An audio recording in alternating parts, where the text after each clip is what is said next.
Welcome to Leader Lifestyle Hub. As we have set the target of completing 200 book summaries in the entire year, here comes the book number 197. The name of the book that we have today is The Success Principles, written by Jack Canfield. Without any delay, let us see the top 3 lessons and target audience of this book. A 31-year-old manager who has more unfinished projects on his desk than he can count, or the 47-year-old single mom who is constantly worried she might never find a husband again, and anyone who keeps complaining about what is reported in the news. Yesterday, I was worried about one of the news that we have seen in the Telugu states. Let us see the small synopsis. The Success Principles condenses 64 lessons Jack Canfield learned on his journey to becoming a successful entrepreneur, author, coach, and speaker into 6 sections which will help you transform your mindset and take responsibility and control of your own life so you can get from where you are to where you want to be. So you will get transformation from where you are to where you want to be. Let us listen from the Jack Canfield himself. What others think about you is none of your business. What others think about you is none of your business.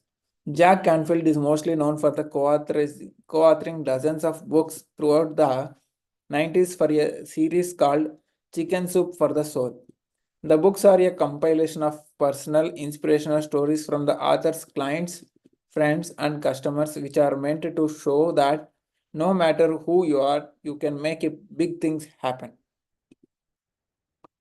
The success principles is the result of the Jack Canfield looking back on 40 years of motivating people, drawing lessons from his own life, and thus creating a legacy that people will be able to learn from long after he is gone. And it is a very philosophical book with a similar message to the books from other authors of Jack's generation. Some of the techniques reminded me of the miracle morning. Jack talks a lot about visualization and affirmations. Let us see the top 3 lessons that we can grab from this book. These are the 3 things that struck me the most. Stop complaining. Have a completion weekend to clear your slate of all unfulfilled, unfinished business. You can die from negative thoughts, so think positively. Ready to take the first step toward the climbing the life lesson that you deserve? Let's do it. First important lesson that we can see here is stop complaining. Remember yesterday's example with your dollars being passengers on your bus?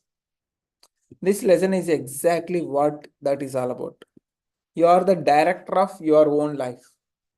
There is no way of denying that.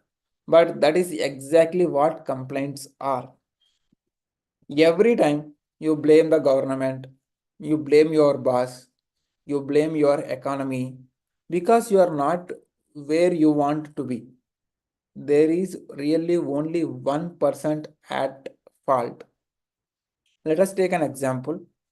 If you think you are not being paid enough, you are not getting good salary because you can never save enough money to go on vacation, ask yourself how you spent the last $500 you got as a gift, raise, or end of your year bonus. Did you get a new TV for the amount that you have received? What if you had instead invested into an index fund? It just might have been the improvement you needed to to pay for that cruise 3 years later. What are you doing? What are you not doing to end up in the situations you are currently in? Every time you want to complain, ask yourself this question instead, and you will slowly start to take control and responsibility for your own choices. Let us see the lesson number 2. Make decisions about all unfinished projects in one weekend. Whatever the unfinished projects in the entire year, make decisions all about this in one weekend. I'm so guilty of this. How many unfinished projects do you have? How many unfinished goals that you have set for in this year? Think about work. Think about your hobbies. Think about your side projects. And friends you have been meaning to catch up with for ages. Since Christmas, I have a reminder in my phone to call an old friend. 4 months, 12 months. There is an entire Trello board of potential would be projects that I haven't gotten around to. I bet your lives is not different. You might have a lot of targets, goals that you have set for in this year but not yet finished. Jack has a brilliant suggestion to solve this problem. He calls it as a completion weekend. He calls it as a completion weekend. Go through all of your lists, ideas, projects, goals, relationships, and to dos, and take one of the following 4 actions on each of them. So, yeah, if you have a list of your tasks, and do these 4 things of 4 of them. Let me see my Trello board. I have opened it long ago.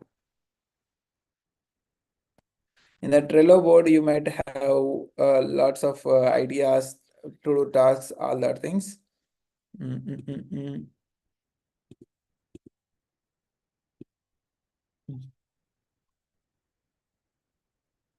I can see lot of tasks are there. So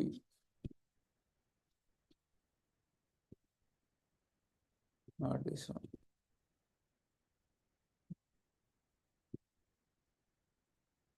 Not here also. A few more tasks are pending, but I felt somewhere I have created one task.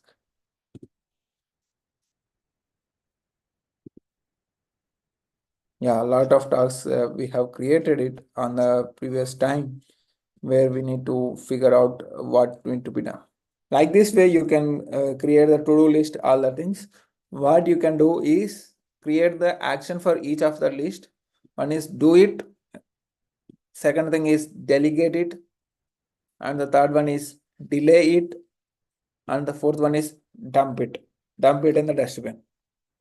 Either you can do it, delegate it for money, delay it for after some time, dump it.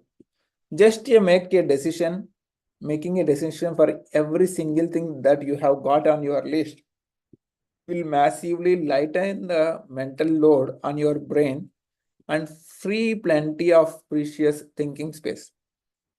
Whether you decided to delay it until next June, hand it off to someone else, or scrap the project altogether.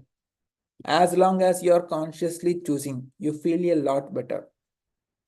2 unfinished projects are better than the 15 unfinished projects where you have done half and then stopped.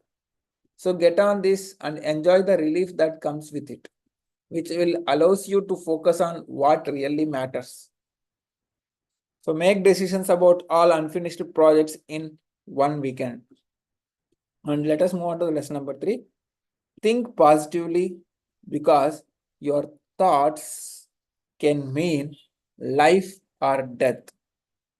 Here is how what you think of yourself actually matters. Here is how much what you think of yourself actually matters. Nick Sidgman was a railroad construction worker. One day, all of his colleagues left work so early, but Nick was accidentally locked inside a refrigerated freight wagon. Of course, all screaming and making noises was useless. No one could hear him. Why? Because his colleagues were already left the office. Refrigerated freight wagon. The thought that he might freeze to death would not leave his mind. Hopeless and scared, he started edging his last words into the wagon floor with a knife, leaving a parting message for the world. Sure enough, when his co-workers came back the next day and opened the wagon, they found Nick dead. The autopsy showed that He had indeed died from the hypothermia. But the wagon was not even cooling. The cooling system was not turned on. Temperature inside the wagon never dropped below 50 degrees Fahrenheit or 13 degrees Celsius. Just by freaking out and thinking he was certainly going to die, he did. As scary as this story may sound, there is an upside to it. The same holds true in the opposite direction. If you unconditionally love yourself, see your misconceived notions about yourself, like thinking you are fat, you are lazy, whatever it is, for what they really are, fears. You can then move past them and let positive thinking propel you towards your dreams. So beware of your thoughts. They matter more than you might think. You might think that this might not be achievable, this is not possible for me. All these things will make you do the same. And the thing, remember, what others think about you is none of your business. Let me repeat the quotation. What others think about you is none of your business. And the three powerful lessons that we have today is stop complaining, have a completion weekend to clear your slate of all unfinished businesses, or whatever you have to do list, goals, targets that you have set for, set a completion weekend, especially on Saturday and Sunday, and you can die from the negative thoughts. So think positively. Wherever you are, whatever situation you might fall in, think positively. These are the three things. Never complain,